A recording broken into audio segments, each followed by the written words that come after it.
جی حدیث نمبر 55 کی عبارت ہو گئی تھی، ترجمہ نہیں ہوا تھا. حدیث نمبر 55 حضرت ابو ہریرہ رضی اللہ عنہ سے روایت ہے، رسول اللہ صلی اللہ علیہ وسلم نے فرمایا منافق کی 3 علامتیں ہیں، اور مسلم نے اس کا اضافہ کیا ہے، امام مسلم نے، وَإِنْ صَامَ وَصَلَّى، اگرچہ وہ روزہ رکھے نماز پڑھے، وَزَعَمَ أَنَّهُ مُسْلِمٌ، اور دعویٰ کرے کہ وہ مسلمان ہے لیکن پھر بھی وہ ہے منافق. لیکن اس سے عملی منافق مراد ہے بھائی، عقیدے کا منافق مراد نہیں ہے. ثم اتفقا، پھر دونوں کے ان الفاظ پر دونوں کا اتفاق ہے، بخاری اور مسلم کا، یعنی وَإِنْ صَامَ وَإِنْ صَلَّى کے صرف مسلم میں، باقی دونوں میں. اذا حدث کذبا، جب یہ لوگ اکثر لوگ اس میں غلطی کرتے ہیں، کذبا کو کذیبہ پڑھتے ہیں. یہ کذبا یکذبو ہے، کذیبہ بھی ہے لیکن کذبہ فصیح ہے کیونکہ قرآن میں کذبا یکذبو استعمال ہوا ہے. شکریہ. ثم اتفقا اذا حدث کذبا، جب بات کرتا ہے تو جھوٹ کہتا ہے. واذا وعد، اچھا یہ جو میں نے کل اصالِ ثواب کے متعلق لمبی چوڑی تقریر کی تھی، اس میں ایک ہے کہ شاید کسی صحابی سے مروی ہے کہ انہوں نے، وہ سعد بن ابی وقاص رضی اللہ عنہ سے غالباً مروی ہے کہ انہوں نے اپنے والد کے لیے کنواں وقف کیا تھا، کچھ اس طرح کی روایت ملتی ہے. تو میں نے کہا تھا نا کہ کسی صحابی سے ثابت نہیں ہے، لیکن یہ نبی کے دور میں ہوا ہے تو یہ بحکم مرفوع ہے. تو کوئی اشکال کر سکتا ہے نا کہ اصالِ ثواب کسی صحابی سے، مفتی صاحب نے کہا صدقہ بھی تو ثابت نہیں، یہ تو ثابت ہے. تو نبی کے زندگی کے بعد کی بات ہو رہی ہے، زندگی میں تو وہ خاتون سے بھی ثابت ہے. ہاں سمجھ رہے ہو، تو یہ تو حدیث مرفوع ہی کے حکم میں ہو گئی. چلو بھائی. اچھا میرے بھائی، اذا حدث کذب، جب بات کرتا ہے منافق تو جھوٹ بولتا ہے. واذا وعد اخلف، وعدہ کرتا ہے تو اس کی خلاف ورزی کرتا ہے. وعدے کی خلاف ورزی جائز اس صورت میں نہیں ہے کہ وعدہ کرتے ہوئے نیتوں کہ میں توڑوں گا. وعدہ کرتے ہوئے یہ نیت نہیں تھی، بعد میں کسی عذر کی وجہ سے ٹوٹ گیا تو کوئی گناہ نہیں ہے، بلکہ کسی عذر کے بغیر بھی ٹوٹ گیا تو بھی گناہ نہیں ہے. ہاں گناہ اس صورت میں ہوگا جب آپ کے وعدے کی وجہ سے سامنے والے کو کوئی اذیت ہو رہی ہو، کوئی تکلیف ہو رہی ہو. اس کی مثال ایسے جیسے آپ نے وعدہ کیا کہ میں 3 بجے انڈا موڑ پہ آپ کو ملوں گا، یہ وعدہ کر لیا آپ نے، وہ بندہ پہنچ گیا آپ پہنچے نہیں تو اس کو تکلیف ہوگی، تو ایذائے مسلم کیا ہے؟ حرام ہے. تو یہاں وعدہ خلافی اس وجہ سے ناجائز ہے، ورنہ ایفائے عہد تو واجب ہے، ایفائے وعد واجب نہیں ہے. عہد اور وعد میں فرق ہے نا. عہد کہتے ہیں جانبین سے جو ایگریمنٹ ہوتا ہے، جیسے خرید و فروخت میں، نکاح میں، اور جو بھی بین الاقوامی معاہدے ہوتے ہیں، یا آپس میں کوئی بھی معاہدہ ہو. آپ کہیں کمپنی میں جاب کرتے ہیں تو آپ کا معاہدہ ہوتا ہے کہ ہم یہ کام کریں گے، اس کے بدلے میں آپ اتنی ہمیں سیلری دیں گے. ٹیچروں کا معاہدہ ہوتا ہے اداروں سے کہ ہم پڑھائیں گے، آپ ہمیں تنخواہ دیں گے. ادھر توجہ، تو یہ ایگریمنٹ ہوتا ہے، یہ پورا کرنا بہرحال کیا ہے؟ واجب ہے. اور وعدہ کہتے ہیں یک طرفہ، جیسے میں نے وعدہ کر لیا کہ آپ مجھے نہاری کھلائیں گے تو میں آؤں گا، ٹھیک ہے نا، میں نے وعدہ کر لیا، میں نہیں آیا تو بھائی میں دل نہیں چاہ رہا تھا اس وقت، کوئی شرعی عذر تو نہیں ہے نا دل نہ چاہنا، لیکن میرا موڈ نہیں ہے. ہاں گناہ اس وقت ہوگا کہ آپ نے میری وجہ سے نہاری بنا لی اور ہم نہیں آئے اور وہ ساری ضائع ہو رہی ہے اور آپ کو تکلیف ہو رہی ہے، تو تکلیف کی وجہ سے تو گناہ ہوگا، لیکن ویسے گناہ نہیں ہے، کیونکہ آپ کوئی پابند تھوڑی ہیں. آپ کسی سے کچھ کہہ لیں تو پابند تھوڑی ہو جاتے ہیں اس کے.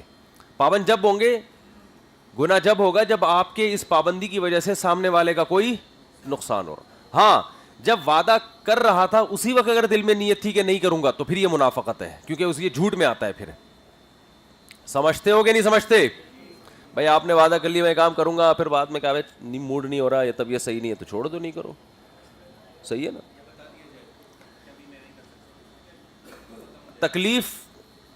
تکلیف ہوتی ہے سامنے والے کو، یہ ایذائے مسلم بہرحال حرام ہے، اور اکثر وعدہ خلافی میں سامنے والے کو تکلیف ہوتی ہے، وہ انتظار میں بیٹھا ہوتا ہے، تو پھر یہ ناجائز ہے. تو پھر ایسی صورت میں اس کو پہلے بتا دیا جائے کہ میرا ارادہ نہاری کھانے کا معطل ہو چکا ہے، آپ روز مرہ معمول میں جو دال چاول کھاتے ہیں آپ آج وہی والا کھانا کھا لیں، میری وجہ سے نہاری کا تکلف نہ کریں.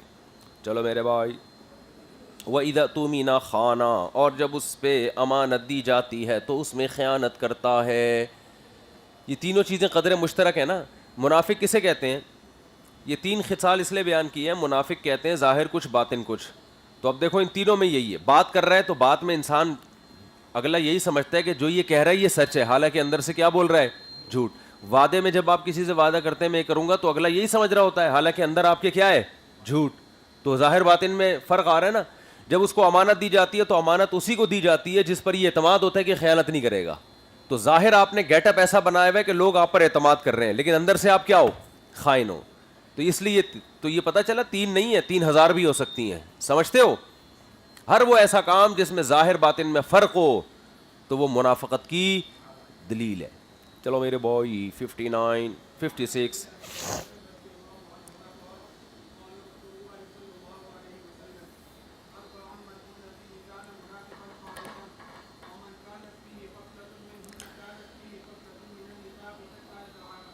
یدعها.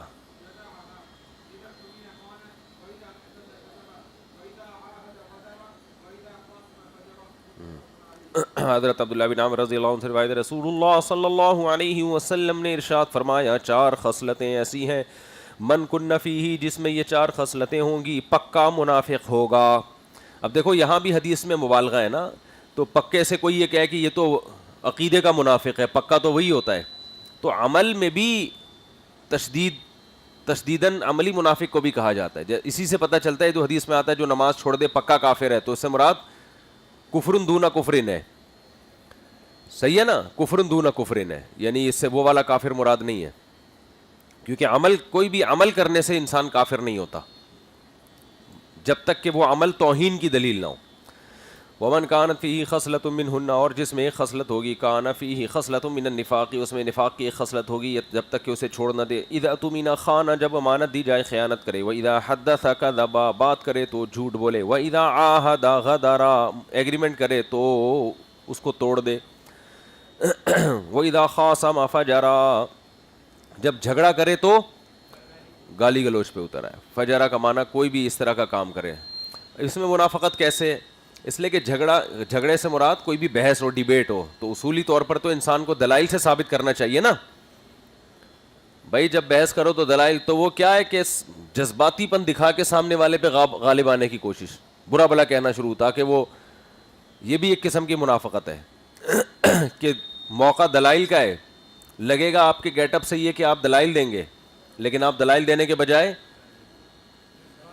جذبات سے اس کو سامنے والے کو نیچا دکھانے کی کوشش کر رہے ہیں، شور شرابے شروع کر دیتے ہیں آپ. چلو میرے بوائے حدیث نمبر 57.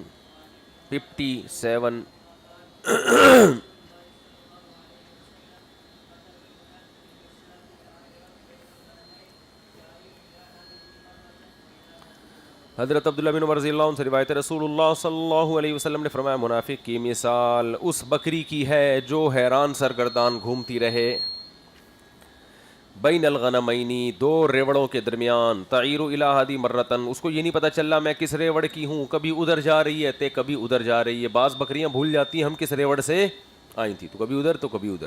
نبی صلی اللہ علیہ وسلم نے مثالیں وہی دی ہیں جو عام لوگوں کی بہت آسانی سے سمجھ میں آئے. عرب میں تو یہی تھا نا، بکریاں، ریوڑ. یہ ملحد لوگ کہتے ہیں کہ قرآن میں سائنس کی مثالیں کیوں نہیں ہیں. مثال ہمیشہ وہ ہوتی ہے جس سے بات ممثل لہو سمجھ میں آ جائے. سائنس کی مثالیں دیتا تو پہلے مثال سمجھانی پڑتی، اور مثال سمجھانے کے لیے آئنسٹائن اور نیوٹن کا انتظار کرنا پڑتا، پھر وہ مثالیں سمجھ میں آتی. یعنی سائنس کی باتیں اگر قرآن اس دور میں کرتا تو ان باتوں کو سمجھانے کے لیے 20 مثالیں الگ سے دینی پڑتی قرآن کو. سمجھتے ہو؟ تو قرآن نے سیدھی سادھی پہاڑوں کی بات کی ہے، اونٹوں کی بات کی ہے. افلا ینظرون الی الابل کیف خلقت، اونٹ کو نہیں دیکھتے. وہ جو سمپل مثالیں ہیں، قرآن کا ٹاپک ہی سائنس نہیں ہے. سمجھتے ہو؟ تو ابدی کتاب ہے تو ابدی ہے، لیکن ٹاپک کیا ہے اس کا؟ بھائی سائنسی تھیوری کا ذکر نہیں ہے، کیونکہ ان کا تعلق مشاہدے سے ہے. مشاہدات تو 1200 سال، کوئی 1000 سال، کوئی 600 سال کے بعد ہو رہے ہیں. نبی صلی اللہ علیہ وسلم بتاتے زمین سورج کے گرد گھوم رہی ہے، وہ کہتے ہیں ہمیں تو نہیں ہے، تو سورج گھوم رہا ہے. تو یہ دعوے کو ثابت کرنا ایک زیادہ بڑا، توحید سے زیادہ مشکل یہ کام ہو جاتا. سمجھ رہے ہو؟ توحید کو ثابت کرنے سے زیادہ مشکل. تو ان چیزوں سے قرآن خاموش ہے، اشارے ہیں، صراحت نہیں ہے، مقصود بھی نہیں ہے نا. اور یہ قرآن کے لیے عیب نہیں ہے. جو لوگ کہتے ہیں نا سائنس کی باتوں کا تذکرہ نہ ہونا عیب ہے، تو اس کا مطلب تو پھر سائنس کی جو کتابیں ہوتی ہیں ان کے بھی تو مخصوص ٹاپک ہوتے ہیں نا، باقی مضامین تو وہ چھیڑتے ہی نہیں ہے، تو وہ تو عیب سے بھری ہوئی کتابیں ہیں. پھر فزکس میں کیمسٹری کی بات ہی نہیں ہوتی، اس کا مطلب تم تو کیمسٹری سے خالی ہو، تو اس کا مطلب تمہارے اندر تو عیب ہے. تو جو سائنس کے بھی ہیں وہ بھی تو مخصوص ہی ٹاپک ہوتے ہیں، باقی ٹاپک کروڑوں ٹاپک سے میڈیکل سائنس کے بارے جو ڈاکٹر ہیں ان کو فزکس کا کوئی سوال پوچھ لو وہ سم مکمن ہوگا بالکل. ڈاکٹر سے ٹریگنومیٹری کا پوچھ لو اس کو کچھ بھی پتا نہیں ہوگا. تو جب تو اتنی ساری چیزیں پتا نہ ہو کے تو کوئی عیب نہیں ہے. تو اگر کسی قرآن پڑھے ہوئے آدمی کو باقی بھی نہ پتا ہو تو کیا عیب ہے؟ ہر چیز کا ایک ٹاپک ہوتا ہے, موضوع ہوتا ہے. تو قرآن کا موضوع ہے ہدایت. قرآن نے شروع میں بتا دیا ہدی للناس, یہ لوگوں کے لیے گائیڈنس ہے, صحیح اور غلط کو بتائے گا. یہ سائنسدان نہیں بتاتے صحیح اور غلط کو. ایک ڈاکٹر صاحب نے کہا میرا بچہ بگڑ گیا ہے, مجھے کہا انہوں نے, اور میڈیکل کالج میں پڑھ رہا ہے, خود بھی ڈاکٹر تھے وہ, بچہ بگڑ گیا ہے, تمیز ہی نہیں ہے. میں نے کہا میڈیکل کالج میں تمیز نام کا کوئی چیپٹر ہے؟ میڈیکل کالج میں تو انسان کے بدن سے متعلق معلومات ہیں, اس میں تمیز چیپٹر ہی نہیں ہے. جو چیز پڑھی نہیں رہا وہ سیکھے گا کہاں سے؟ تو یہ کوئی حیرت اچنبے کی بات نہیں ہے کہ ڈاکٹر بن رہا ہے اور تمیز نہیں ہے اس میں, کیونکہ ہر چیز تمیز میں نے کہا قرآن سے آئے گی. ولا تقل لہما اف, یہ قرآن کا ٹاپک ہے, یہ سائنس کا ٹاپک نہیں ہے. سمجھتے ہو کیا بول رہے ہیں؟ عقل قاصر ہے, عقل بڑی موٹی عقل ہے. نہیں نہیں ایسا نہیں, قرآن سائنس کی کتاب نہیں. خام خواہ میں کھینچ تان کے قرآن کی آیتوں کو سائنس پہ نہیں پھیرا کرو. کل سائنسی تھیوری چینج ہو گئی تو لوگ پھر قرآن کو برا بلا کہیں گے. قرآن نے ٹاپک ہی نہیں ہے قرآن کا بس. ہاں قرآن میں سائنس کے خلاف کوئی بات نہیں ہے, یہ قرآن کا معجزہ ہے. اس دور کی جتنی کتابیں آپ اٹھاؤ, اول تو کتابیں موجود نہیں ہیں, لیکن آپ نظریات اٹھاؤ تو آپ کو ایسے ایسے اوٹ پٹانگ نظریات سائنس کے بارے میں ملیں گے کہ آپ حیران ہو جاؤ گے. لطیفے ہیں وہ, لیکن قرآن نے ان میں سے کسی ایک نظریے کو بھی اپنی کتاب میں جگہ نہیں دی ہے. تو اپنے نبی صلی اللہ علیہ وسلم کا ان نظریات سے بچ کے قرآن کو بیان کرنا جو اس زمانے کے سائنسدانوں میں رائج تھے, یہ خود ایک بہت بڑا معجزہ ہے. یہ سچے نبی ہونے کی علامت ہے.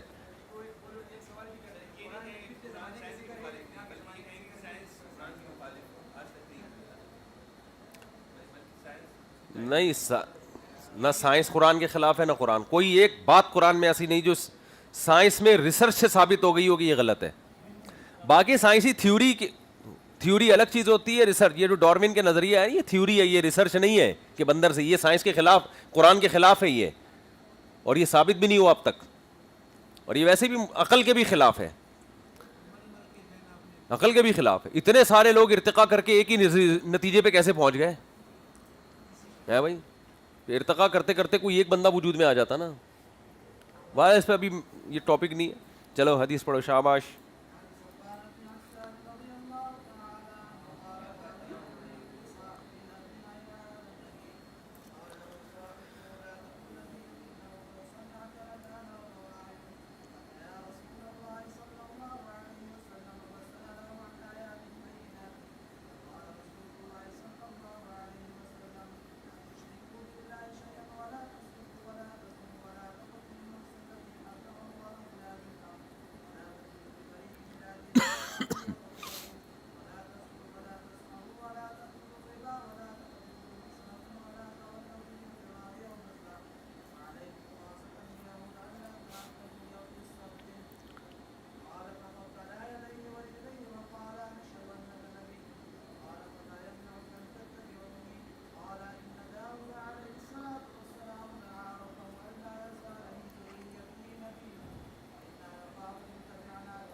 ابو داودو نہیں ہوتا بھائی, ابو داودہ ہوتا ہے.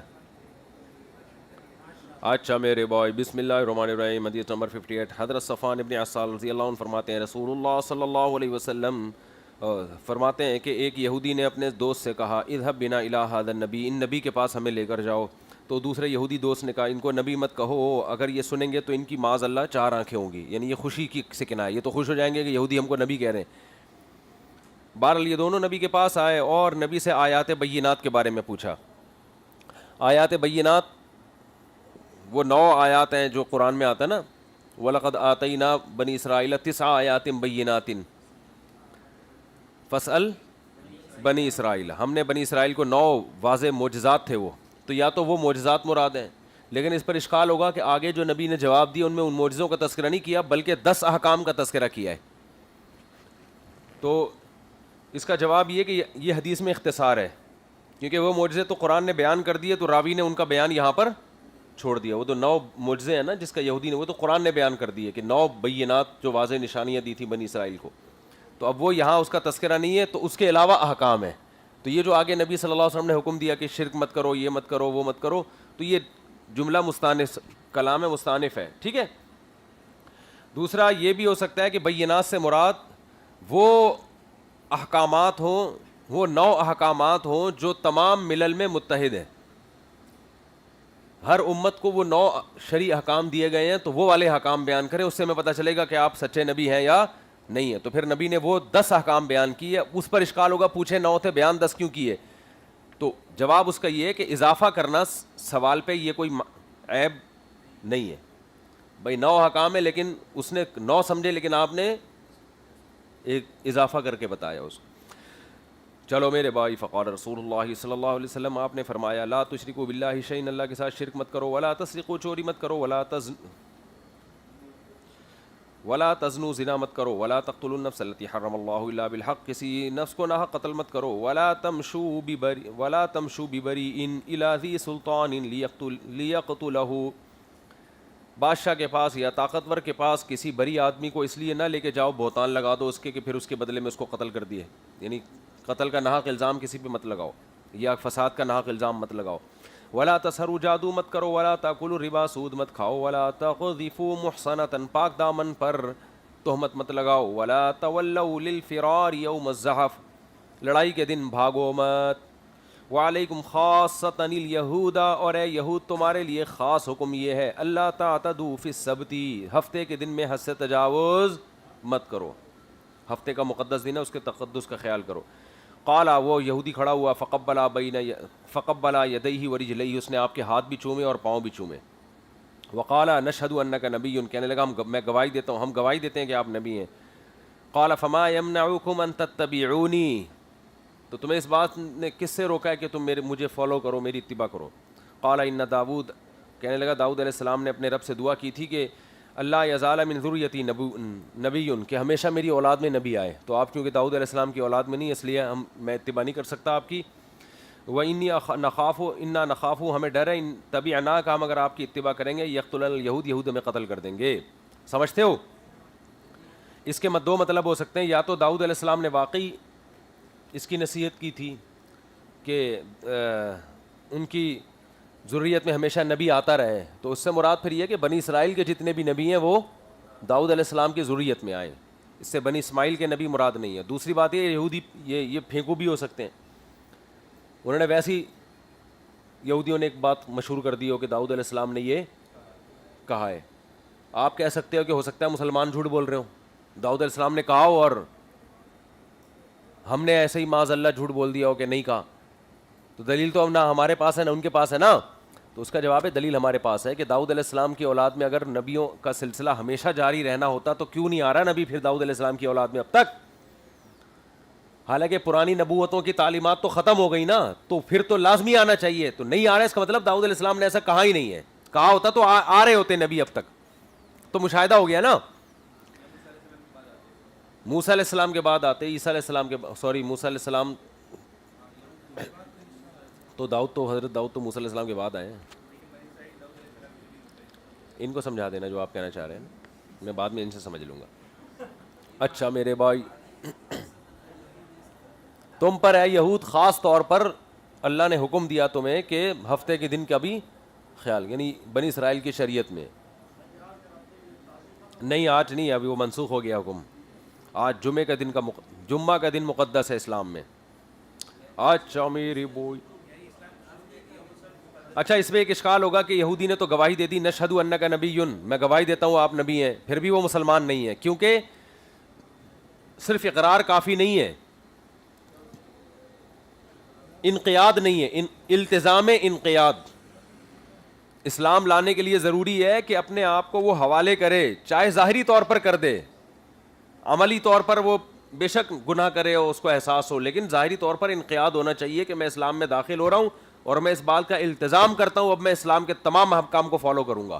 اس وقت تک مسلمان نہیں ہوگا, کیونکہ صرف زبانی اعتراف تو ہندو بھی کرتے ہیں. یہ جو گاندھی جی تھے نا, جو مختصر سے کپڑے نہیں پہنتے تھے, کون تھے؟ گاندھی جی تھے نا, نہیں نہیں ایسے نہیں بولو کسی.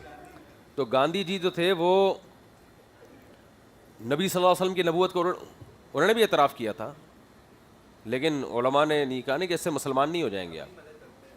اب بھی کرتے ہیں, بڑے نعتیہ کلام ہیں ہندوؤں کے رسول اللہ صلی اللہ علیہ وسلم کے بارے میں, اس سے انسان مسلمان نہیں ہو جاتی. یہ اعلان برات کرے دوسرے تمام ادیان سے اور یہ کہے کہ میں اسلام میں داخل ہو رہا ہوں, کیا مطلب میں اب عملی طور پر التزام کر رہا ہوں کہ اسلام کے حکام کو فالو کروں گا, اس بات کا اقرار کرے وہ. سمجھتے ہو؟ اچھا میرے بھائی, پھر بے شک پھر وہ الگ بات ہے کہ عملی طور پہ کوتاہی ہوتے انسان کے لیے توبہ کا دروازہ ہے. ہاں وہ بھی ٹھیک ہے, ضروری نہیں ہے لیکن اچھا ہے, ایک ثبوت ہو. آپ نے بنایا, آپ تو پیدائشی مسلمان ہو ماشاء اللہ, ہنسنے کی کیا بات ہے, عجیب. 59 چلو بھائی. ان انس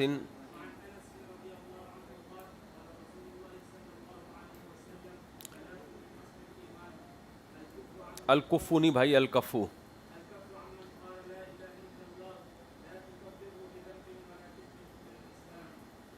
بعمل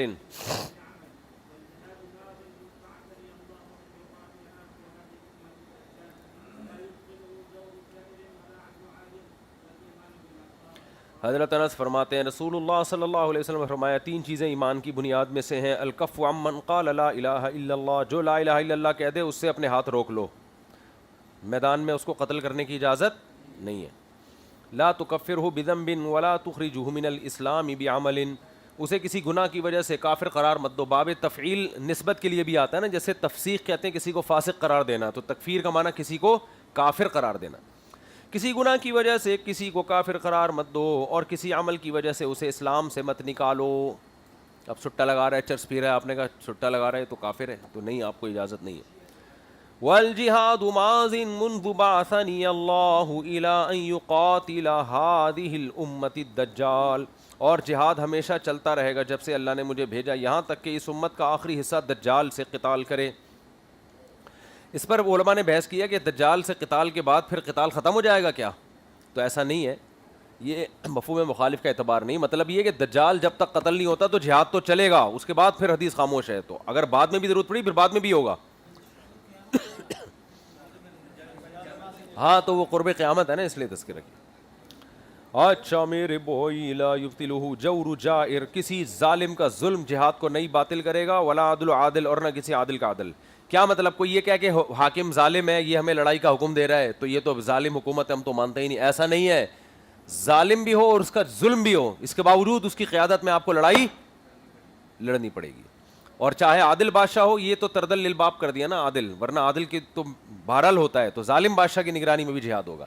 اسلام میں اجتماعیت کی بہت بڑی ویلیو ہے, کیونکہ حاکم چاہے جیسا مرضی ہو, اگر اس کے جھنڈے کے تحت مسلمان متحد ہیں تو یہ بہت بڑی نعمت ہے. اس کی ذاتی عیاشی کو کبھی بھی نہیں دیکھا جائے گا. لیبیا کے صدر کے ساتھ یہی ہوا ہے نا, اس کی عیاشیاں دیکھ دیکھ کے بغاوت کر کے پورے لیبیا کا بیڑا غرق کر دیا.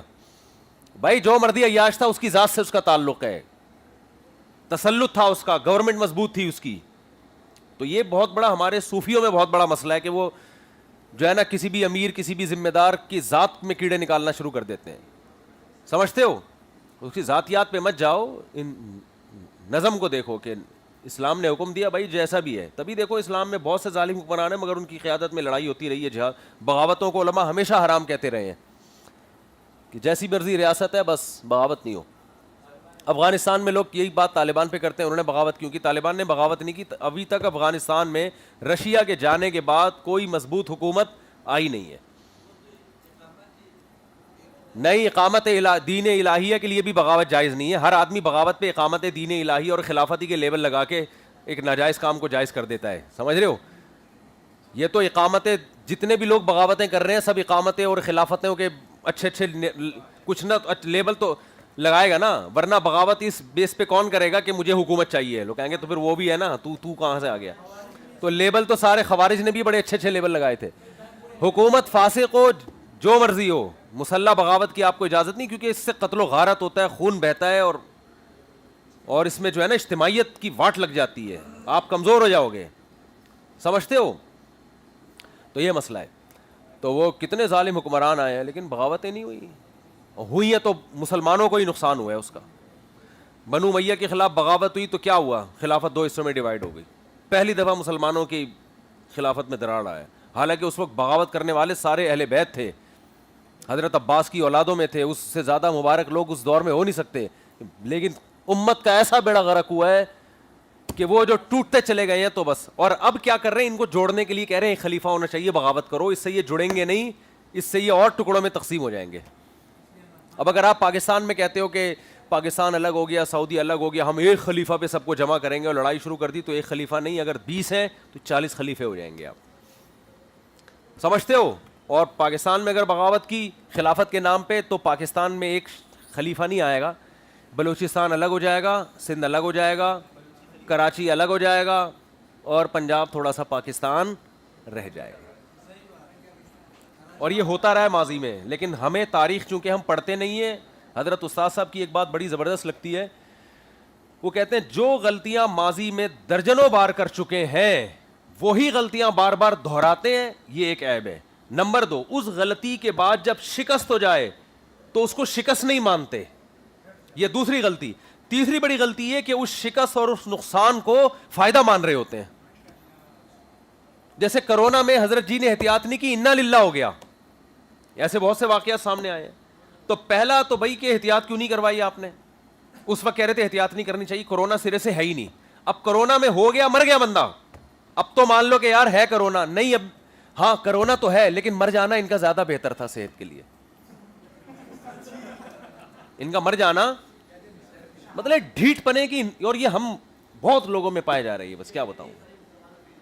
یہ اجتماعی سطح پہ بھی, انفرادی سطح پہ بھی, یعنی غلطیاں پہ غلطیاں بھی ہوں گی. میں ٹھیک ہے مانتا ہوں بہت سے لوگ احتیاط کرتے ہیں پھر بھی کرونا ہوتا ہے, لیکن ایک اس کے وجود کو تو مان لو نا کہ اب ہے, مر رہا ہے بندہ تمہارے سامنے, اب مان لو کہ ہے. کہہ رہے ہاں ہے تو صحیح, لیکن اب موت تو آنی جانی ہے. بائک لے کے آپ نکل رہے ہو, اسپیڈ سے آپ چلا رہے ہو, پیچھے وہ ڈمپر بھی گھوم رہے ہیں, تو مانو تو نا کہ بے احتیاطی کر رہا ہوں میں. ہمارے ایک محلے میں جاننے والے آدمی بائک اتنی اسپیڈ سے چلاتا ہے وہ آدمی, میں ایک دن ان کے ساتھ بیٹھ گیا, میں نے کہا میں آپ کو لکھ کے دے دوں کسی دن آپ پٹو گے, کسی ڈمپر سے, کسی ٹرک سے, کسی گاڑی سے مرو گے آپ. تھوڑے دن میں کیا ہوا ہے کہ وہ پورے نا پٹیوں پہ بندے ہوئے اسپتال میں پڑے ہوئے ہیں, اندھیرے میں بائک اسپیڈ سے بھگا رہے ہیں اور ہیڈ لائٹ بھی نہیں ہے, اور رانگ سائڈ پہ اڑا دیا کسی نے. وہ تو بندہ مرتے مرتے بچا, اتنی زخم, اتنی ہڈیاں جگہ جگہ سے ٹوٹی ہوئی. میں گیا, میں نے کہا یار دیکھو, میں نے کہا تھا نا. کہہ رہے یار یہ تو انسان, یہ تو ہوتا ہی ہے یار, اب میری غلطی نہیں ہے, وہ تو سامنے والے کی. تو یہ سب میں ہے کامن, یہ کامن چیز ہے. اور پھر یہ بھی نہیں کہ عیب مانے, کہنے بھائی یہ تو اللہ نے گناہ معاف کرنے تھے تو ہو گیا. اللہ تعالیٰ نے, انسان کے درجات بلند اسی طرح سے ہوتے ہیں. میں نے کہا بغیر بتی کے رانگ سائڈ پہ اسپیڈ کے ساتھ بائکیں چلا چلا کے گناہ, میں نے کہا گناہ معاف نہیں ہوئے آپ کے گناہوں میں. ان سے کہنا تو یہ دل چاہ رہا تھا, بولوں نحوستوں میں ایک اور نحوست کا اضافہ ہو گیا. سیاہ نحوست کو لفظ تو زیادہ ہو جائے گا, سیاہ کاریوں میں ایک اور سیاہ کاری کا اضافہ. اب اس گناہ کو معاف کرنے کے لیے ٹرک کے نیچے آؤ. یہ والا جو پچھلے والے گناہ بائک سے معاف ہو گئے, یہ جو اتنا بڑا جرم کیا نا آپ نے اس طرح سے چلا کے, جو آپ ہڈیاں ٹوٹی ہیں, یہ بڑا جرم جب تک ٹرک کے نیچے آؤ گے معاف نہیں ہوگا. اب دیکھو اللہ تعالیٰ ان کو زندگی دے ویسے تو. چلو بھائی.